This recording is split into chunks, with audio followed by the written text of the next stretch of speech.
Welcome back to Unsolved Shadows, the channel where we delve into mysteries that time has tried to forget. Today, November 8th, 2025, marks a pivotal moment. What if I told you that after decades of silence, 5 overlooked clues from the Zodiac killer's cold case are finally ready to be unearthed? Get ready to see this enduring mystery from a perspective you've never considered before. For over half a century, the Zodiac killer has been a ghost, a phantom who terrorized Northern California and then vanished, leaving behind a legacy of cryptic ciphers, taunting letters, and a trail of unsolved murders. The case has been picked apart by detectives, amateur sleuths, and journalists for generations.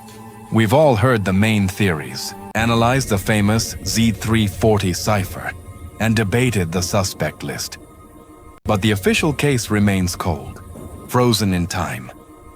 The year is 2025 and the Zodiac's shadow still looms large.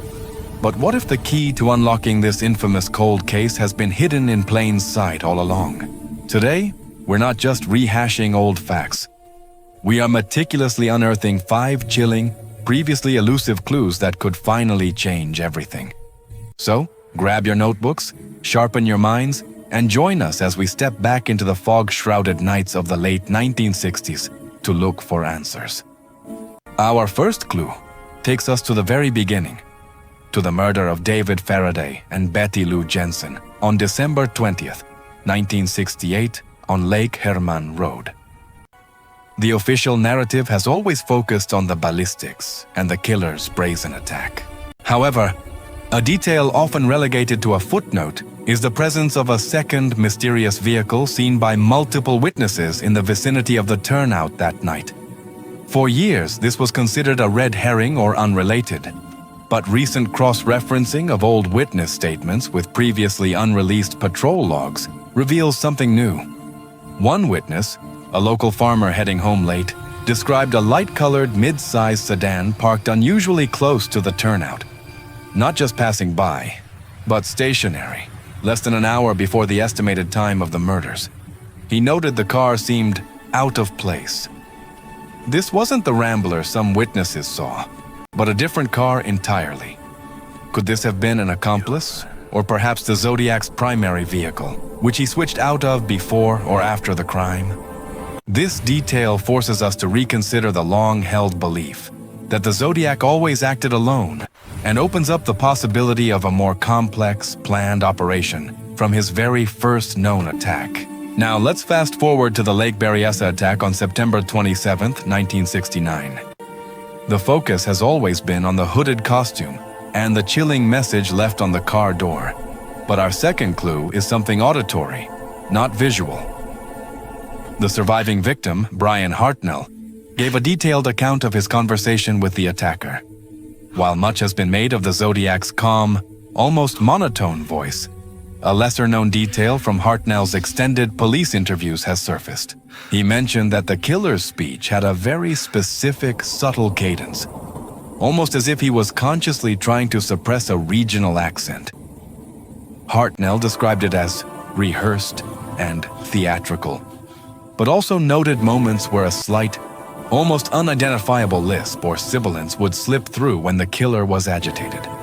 Modern forensic linguistic analysis, using technology unavailable in the 60s, is now re-examining the surviving audio of the "This is the Zodiac speaking" phone calls in light of Hartnell's description.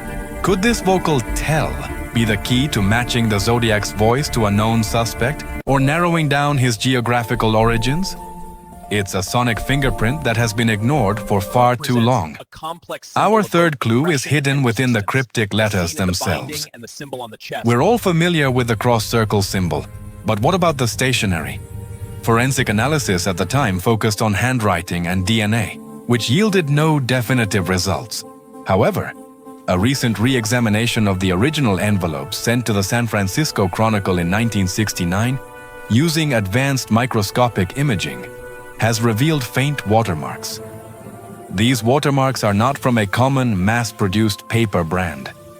They trace back to a specialty paper manufacturer that primarily supplied government agencies and military installations on the West Coast during the mid to late 1960s. This wasn't paper you could buy at any local store.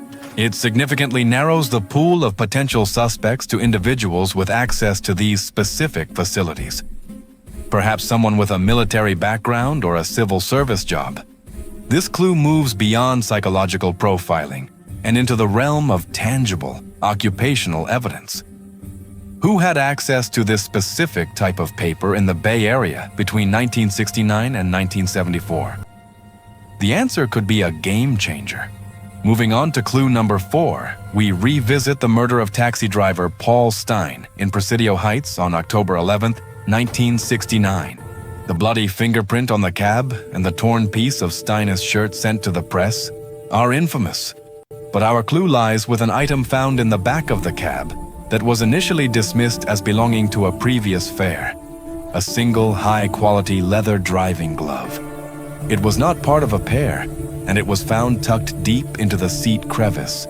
It was a man's glove, size medium, but showed very little wear, except for peculiar abrasions on the knuckles of the index and middle fingers.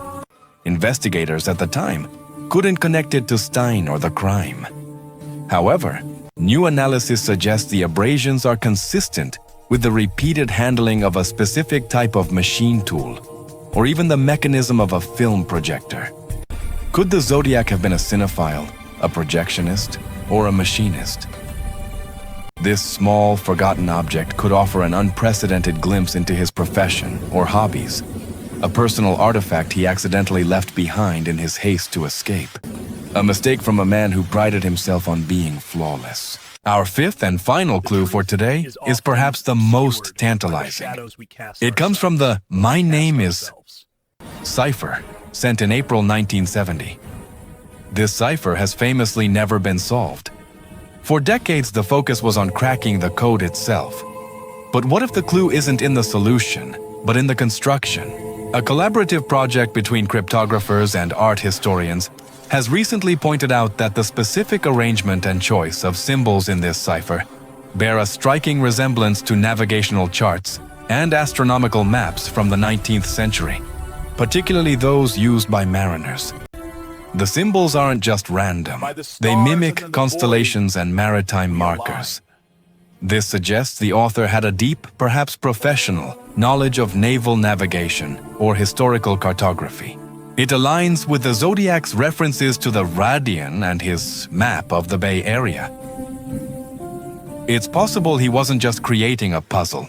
He was communicating in a visual language he was intimately familiar with, a language of the sea and the stars. Is it possible we've been trying to read a sentence when we should have been reading a map? So there you have it. A potential second vehicle, a subtle vocal tick, exclusive government issue paper, a misplaced glove hinting at a specific hobby, and a cipher that might be a star chart in disguise. These 5 clues, re-examined with today's technology and a fresh perspective, paint a very different picture of the Zodiac.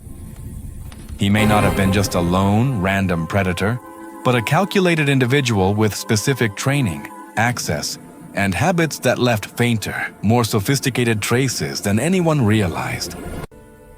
The puzzle is far from solved, but perhaps, just perhaps, we're finally starting to put the right pieces together.